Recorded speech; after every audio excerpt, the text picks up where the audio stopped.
12e dimanche ordinaire. Et en ce jour, nous sommes tous invités à louer Dieu qui est né pour nous dans l'humilité d'une crèche et est mort sur une croix, mais ressuscité, ouvrant à toutes les portes du ciel pour vivre désormais en pleine communion avec Dieu. Comme pilule, Jésus nous appelle à la fraternité. Chiara Lubick à Graz, Autriche, nous enseigne: c'est lui qui a proclamé la fraternité universelle et nous a donné les moyens de la réaliser, et Jésus. En nous révélant la paternité de Dieu, il a détruit les murs érigés entre ceux qui sont égaux et ceux qui sont différents, entre amis et ennemis. Il a libéré l'homme de multiples formes de dépendance, d'esclavage, d'injustice. Il a accompli ainsi une véritable révolution existentielle, culturelle et politique. De nombreux courants spirituels ont, au cours des siècles, cherché à réaliser cette révolution. Citons l'audacieux projet, le programme acharné de François d'Assise et de ses premiers compagnons pour construire la fraternité. Sa vie a été en effet un exemple admirable de la fraternité qui embrasse les hommes et les femmes, mais aussi l'univers, le cosmos, avec les frères soleil, la lune et les étoiles.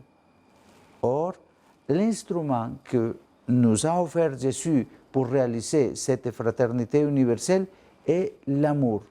Un amour fort, un amour nouveau, un amour différent de celui que nous connaissons. Il a répandu sur la terre la façon d'aimer du ciel. Cet amour exige que nous aimions tous les êtres humains, et pas seulement nos parents et nos amis. Il exige que nous aimions ceux que nous trouvons sympathiques et ceux que nous sont antipathiques, nos compatriotes et les étrangers, les Européens et les immigrés, ceux de notre Église et ceux d'une autre Église, ceux qui ont la même religion et ceux qui ont une différente. Cet amour demande que nous aimions aussi nos ennemis et que nous pardonnions lorsque eux nous ont fait du mal. L'amour dont je parle ne fait pas de distinction et s'adresse à ceux que nous rencontrons, ceux que nous sommes proches physiquement et ceux dont nous parlons ou dont il est question. C'est pour qui nous accomplissons notre travail quotidien, ceux dont parlent les journaux, la radio ou la télévision.